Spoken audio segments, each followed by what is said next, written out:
Diz assim a palavra de Deus: E havia em Cesareia um homem por nome Cornélio, centurião da corte chamada italiana, piedoso e temente a Deus, com toda a sua casa, o qual fazia muitas esmolas ao povo e de contínuo orava a Deus. Este, quase a hora 9 do dia, viu claramente numa visão um anjo de Deus que se dirigia para ele e dizia: Cornélio, o qual, fixando os olhos nele e muito atemorizado, disse: Que é, Senhor? E disse-lhe: As tuas orações e as tuas esmolas têm subido para a memória diante de Deus. Agora, pois, envia homens a Jope e manda chamar a Simão, que tem por nome e sobrenome Pedro. Este está com um certo curtidor, que tem a sua casa junto do mar. Ele te dirá o que deves fazer. Queridos irmãos, ouvintes desta programação, este capítulo de Atos, o capítulo 10, é o capítulo em que Deus revelou o seu plano de salvação a Cornélio e toda a sua casa. Mas neste capítulo chamou-me a atenção também o trabalho de Deus na vida do apóstolo Pedro. E aqui Deus precisou mexer com a estrutura, com as convicções de Pedro, e eu não estaria falando muito se dissesse que Deus precisou transformar a Pedro para que ele anunciasse o evangelho a Cornélio, que aqui representa todos os gentios. Irmãos, os gentios sempre fizeram parte do plano de Deus. Eles nunca estiveram excluídos. Alguém diz assim: que bom que o judeu rejeitou a Jesus, porque o judeu rejeitando Jesus, nós que não somos judeus, ou seja, nós os gentios, tivemos a oportunidade de salvação. Mas isto não é uma verdade. Desde o livro de Gênesis, desde esse livro nós percebemos, quando Deus chama a Abraão, que a sua proposta não excluía o gentil, mas muito pelo contrário, Deus sempre quis incluir no seu plano redentor os gentios. E isto vemos na chamada de Abraão. Deus disse assim: em ti, Abraão, o pai do judaísmo, o pai dos judeus. Deus disse: em ti serão benditas todas as famílias da terra.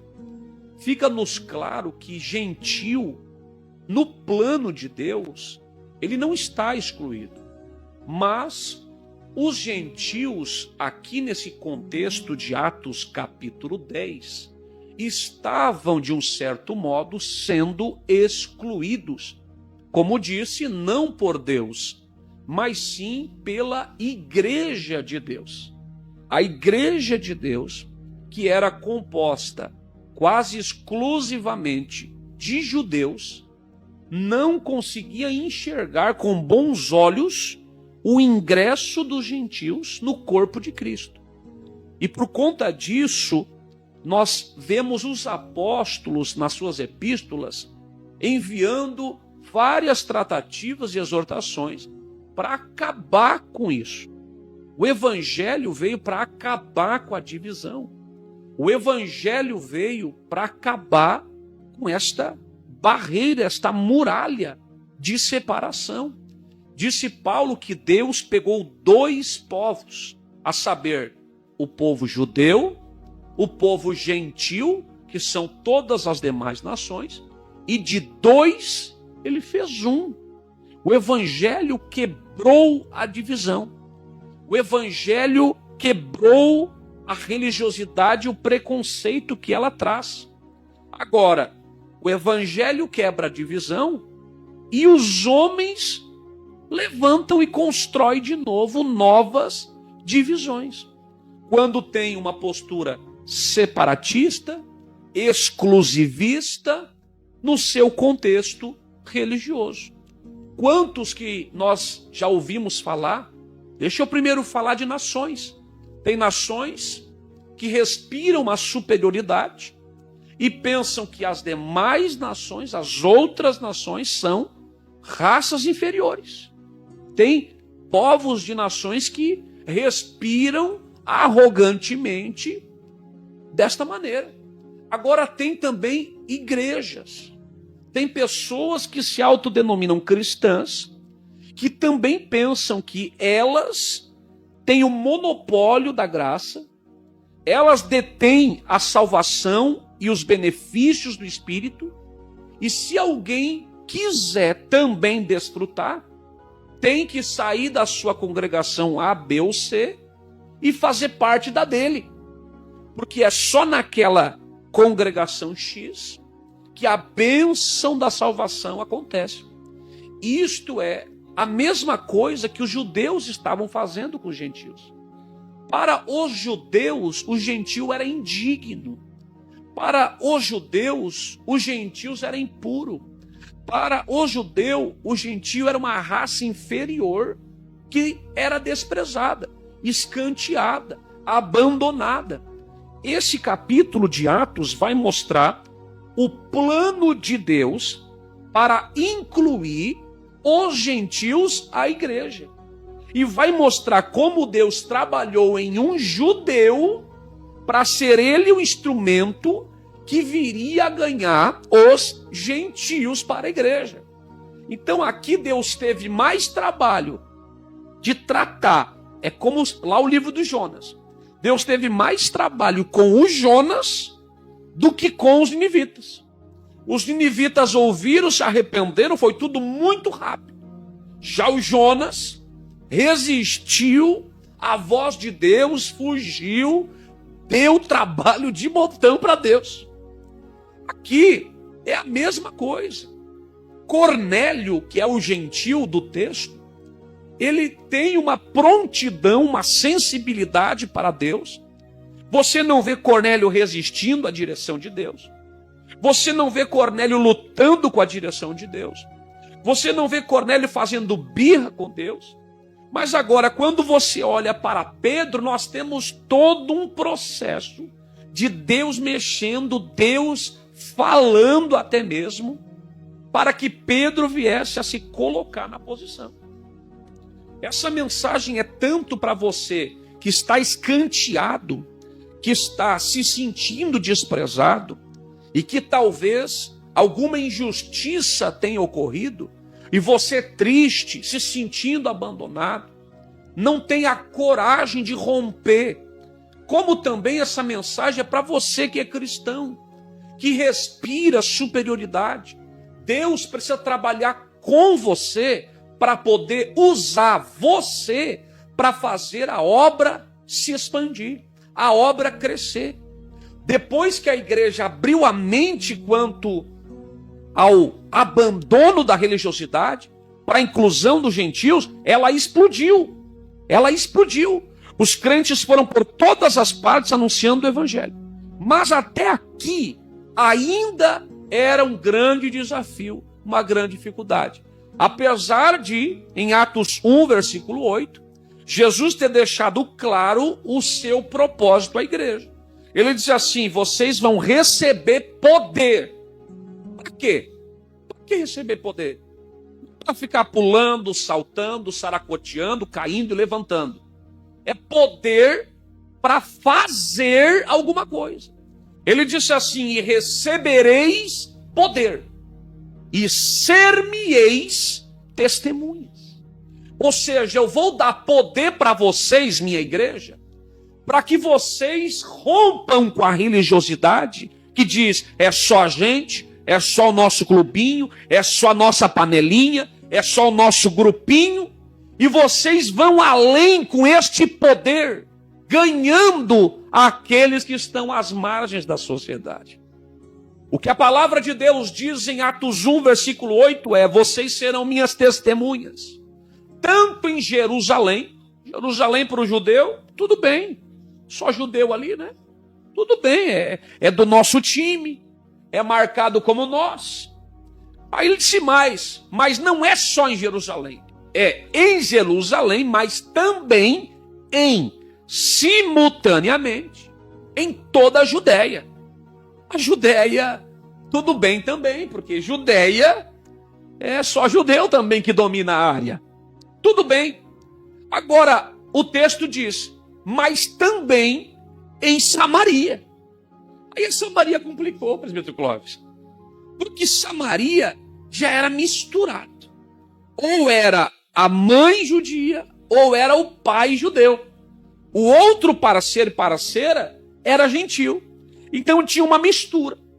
Em João 4, nós temos a frase: os judeus não se comunicavam com os samaritanos. Por quê? Porque para um judeu puro, sangue real, o samaritano que era misturado era impuro, era indigno.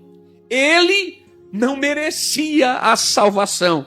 Eu penso nisso e eu começo a refletir. E quem é que merece a salvação?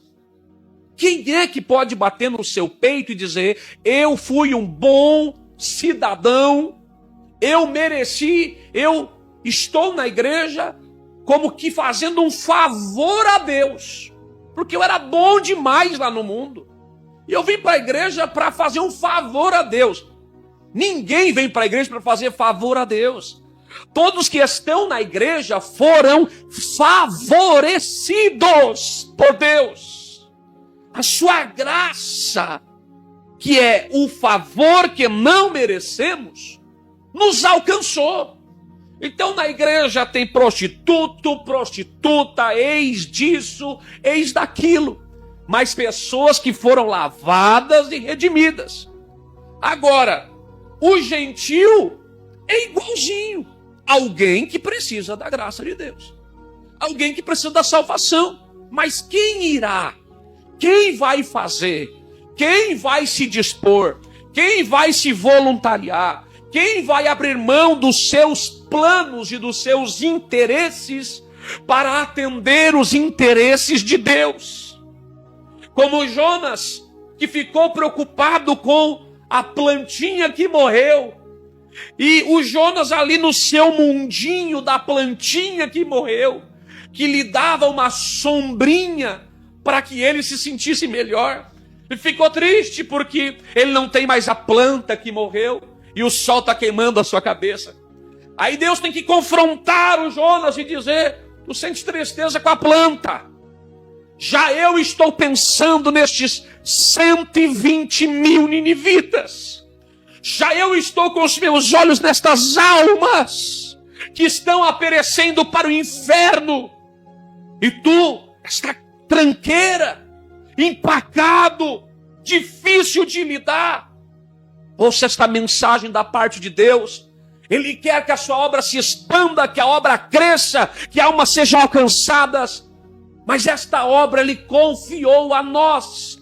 Se porventura os preconceitos interiores estão te impedindo de agir, Deus, por meio desta palavra, me usa para te dizer: rompa com estes preconceitos.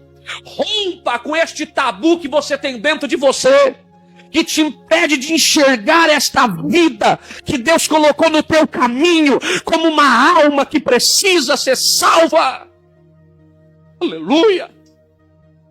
O Cornélio é uma alma. E a igreja precisava entender e olhar os gentios como almas.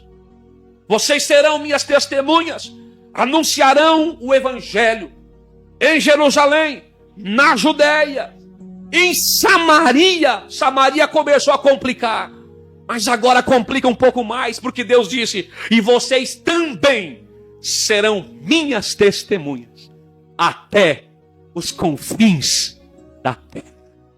Aleluia! Até os confins da terra vocês vão anunciar o evangelho. Mas a igreja fez isso? Não fez isso. A igreja gostou de Jerusalém, se acomodou em Jerusalém. Em Atos 8, capítulo 8, vemos que Deus permitiu uma perseguição em Jerusalém para tirar a igreja da comodidade. Ela não obedeceu prontamente. Sim, o Senhor mandou, eu vou fazer. Não. Mesmo existindo uma palavra de Deus clara e objetiva, esta igreja se endureceu. Em Atos capítulo 8, Deus permitiu uma perseguição em Jerusalém. Eu acho lindo que a Bíblia diz assim: e os crentes foram dispersos. Eles fugiram. Aí diz o texto: e iam fugidos por causa da perseguição por toda parte, anunciando a palavra. Que não seja necessária uma perseguição, que não seja necessária uma dor, que não seja necessário sofrimento, que não seja necessária uma perda, para que nós entendamos o propósito e a missão que Deus deu à sua igreja. Cornélio está como todos os demais gentios, deixando de desfrutar de privilégios por causa da religiosidade judaica. Aí diz a Bíblia que Cornélio tinha virtude, era alguém piedoso, temente a Deus com toda a sua casa, respeitava a Deus, não era um zombador. Cornélio fazia esmolas, é generoso, coração cheio de compaixão, empatia, e de contínuo Cornélio orava a Deus. Só tem um problema: o Cornélio nunca ouviu falar de Jesus. Cornélio não é salvo em Cristo Jesus. Cornélio não ouviu a mensagem da cruz. Você conhece alguém assim? Não é cristão, não vai na igreja, mas você olha a vida, família, trabalho, obras, e você diz: só falta ser crente. Só falta ser crente. Dá vontade de jogar uma Bíblia debaixo do braço dele ou dela e trazer para a igreja, porque está vivendo uma vida muito mais digna e exemplar que muitos cristãos dentro da igreja. Esse alguém era o Cornélio. Mas a igreja não via Cornélio com bons olhos. Cornélio, como era gentil, estava às margens. Aí diz a Bíblia que numa dessas orações, um anjo enviado de Deus aparece a ele numa visão, se aproxima dele e lhe chama pelo seu nome. Aleluia. Isso aqui me fez dar glória a Deus, presbítero Clóvis, porque é esquecido pela igreja, mas Deus sabe o nome dele. Ele está na mira, ele é o próprio alvo de Deus. E olha o que o anjo diz: Cornélio, as tuas orações e as tuas esmolas têm subido para memória diante de Deus. Os judeus estavam tendo uma postura de esquecimento para com os gentios, de negligência para com os gentios. Mas quando a gente lê isso aqui, o que tu está fazendo? Orações. O que tu está fazendo? As tuas esmolas tem subido para a memória diante de Deus. Isso aqui me faz dar glória a Deus. Porque os judeus, o homem pode esquecer, mas Deus não tinha Cornélio no esquecimento. Cornélio estava no plano, podia não estar no plano de alguém, podia não estar no plano de algum judeu que pensava, ser superior e tal, mas estava no plano de Deus. Esta alma estava assim no plano de Deus. Aí o anjo dá a direção a Cornélio, porque anjo é alguém limitado. Anjo cumpre missão de anjo. Anjo não vai cumprir a missão da igreja. Anjo cumpre a missão do anjo. Em Hebreus diz que os anjos, certa feita, evangelista Alex, quiseram pregar o evangelho e foram impedidos. Porque disse Deus, quem vai pregar o evangelho é a igreja. É a igreja. É o homem, não é o anjo. Então o anjo aparece e, tendo em vista que Deus quer salvar, e o veículo que ele usa é o evangelho, a pregação, o anúncio do evangelho, então o anjo dá a seguinte direção: manda chamar o Pedro, e o Pedro, o homem, te dirá o que tu deve fazer.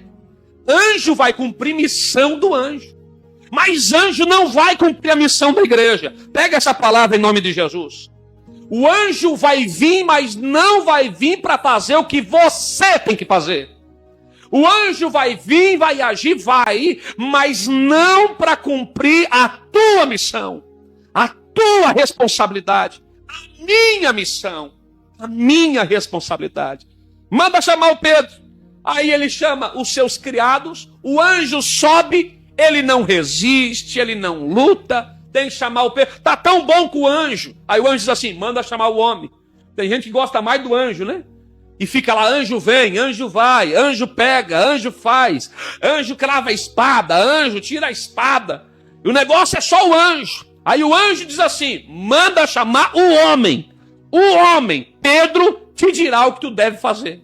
Pobre daquelas pessoas que dizem assim: eu não escuto o homem, meu negócio é só no espiritual, a conexão é só celestial. Pobre dessas pessoas, porque Deus quer revelar o método, o processo da salvação na vida desse homem, e Deus está trazendo a direção: eu vou fazer isso por intermédio do homem, do Pedro. E Pedro aqui representa nós. É Deus dizendo: eu vou mostrar a minha salvação. Mas a minha salvação, não adianta você só ficar assim: Deus, manda o anjo, quebra a muralha, quebra a cadeia, faz isso e faz aquilo. Anjo vai ser enviado para fazer o que anjo tem que fazer. Mas você e eu temos que cumprir a nossa missão. É nós que pregamos o evangelho. É nós que rompemos com o comodismo. Esta missão foi dada a nós e Deus cobrará de cada um de nós. Manda chamar o Pedro. Enquanto isso, Pedro está orando no terraço. Diz a Bíblia que Pedro, orando no terraço, ele tem também uma visão de Deus. E na visão ele vê um monte de animal que para ele, como judeu, era impuro, era imundo. E uma voz diz a ele: Pedro, levanta, mata e come. O Pedro deu um pulo para trás. Que história é essa? Ele viu, a Bíblia diz, todo tipo de animal, quadrúpede, répteis da terra e aves do céu, versículo 12. No 13 ele ouviu a voz: mata e come. No 14 ele disse: de modo nenhum. Como a gente resiste a esta voz que quer trabalhar em nós? Estamos tão cheios de preconceitos, mas tem a voz que vem querendo trabalhar na nossa vida, mas nós resistimos. Ele disse: de modo nenhum, eu nunca coloquei coisa imunda na minha boca. Sou judeuzão, sou ortodoxo, sou religioso de carteirinha. Aí veio a segunda vez a voz e disse assim: como chamas tu, imundo, ao que Deus purificou? Oh, glória! E o versículo 16 diz que aconteceu isso por 3 vezes. Então, aqui tem 2 vezes que a voz brada. Mas o texto seguinte, o versículo seguinte, informa que isto se repetiu por 3 vezes. Então, pelo menos 6 vezes. 3 vezes 2. Pelo menos 6 vezes Pedro ouviu a voz: levanta, mata e come. Ele disse: de modo nenhum, nunca coloquei coisa imunda na minha boca. E veio a segunda vez: como chamas tu, imundo, ao que Deus purificou? Aí veio mais uma vez: levanta, mata e come. 3 vezes. Foram 6 vezes que ele ouviu a voz. Foram 6 vezes que Deus tentou trabalhar na vida dele. Por que ele não é como Cornélio, que ouve uma e já toma uma atitude? Por que ele é mais difícil? Por que nós somos complexos desse jeito? Deus quer nos usar, mas nós somos tão cheios de coisas, e com estas coisas que somos cheios, impedimos o trabalhar de Deus em nós, o agir de Deus por nosso intermédio, e enquanto isso, almas estão perecendo. Deixa o Espírito Santo te convencer. Versículo 17 diz que o Pedro estava duvidando acerca daquela visão. Como é que alguém ouve 6 vezes a voz e ainda duvida? Como é que alguém ouve tão repetidas vezes uma instrução e ainda duvida? Esta voz, quando disse: como chamas tu, imundo, ao que Deus purificou, claramente não é a voz de Deus. É a voz de um ser enviado por Deus. Pois senão diria: como chamas tu, imundo, ao que eu purifiquei. Mas a voz disse: como chamas tu, imundo, ao que Deus purificou. Deus mandou um ser para falar com o Pedro.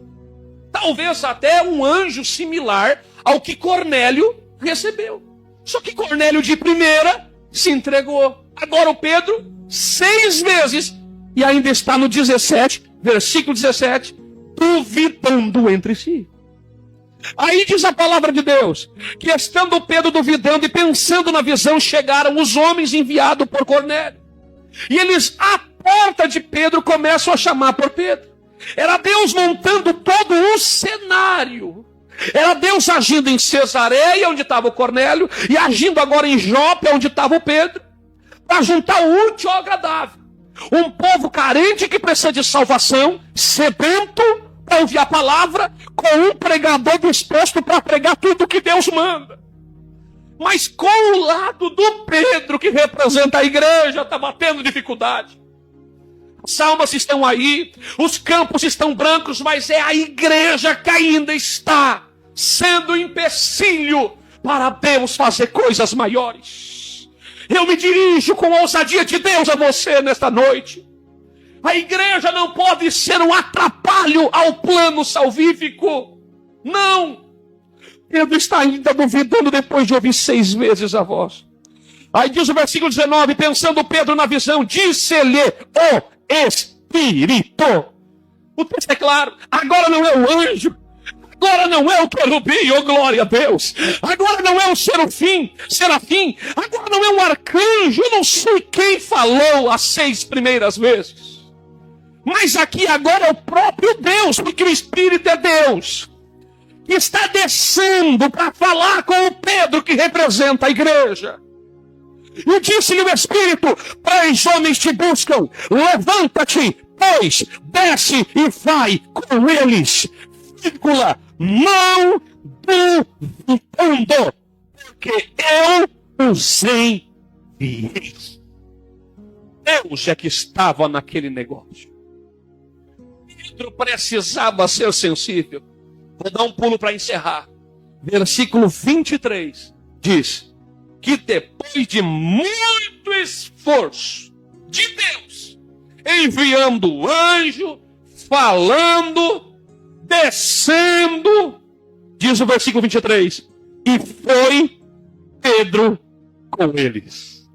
Lá na frente, Cornélio, toda a sua casa, serão batizados em nome do Pai, do Filho e do Espírito Santo. Lá na frente, os gentios receberão o Espírito Santo, falarão em novas línguas e magnificarão a Deus. Por quê? Porque o Pedro, que representa a igreja, se sensibilizou e atendeu à direção de Deus. Eu estou convencido de que aqueles que Deus usará nesta última hora, eu gosto de estudar, eu gosto de me debruçar em livros, amo a ciência, o saber, o conhecer, prezo por todas essas coisas. Mas eu estou convencido de que aqueles que Deus usará nesta última hora para fazer a igreja se expandir, para haver uma grande colheita de almas, não serão outros, senão aqueles que são sensíveis à voz do Espírito Santo. Que Deus use a tua vida, a minha vida, para esta grande obra. Que Deus te abençoe, em nome de Jesus. Eu oro com você, Altíssimo Deus e Pai. A tua palavra foi pregada. Eu sei que muitos corações foram alvejados com esta mensagem.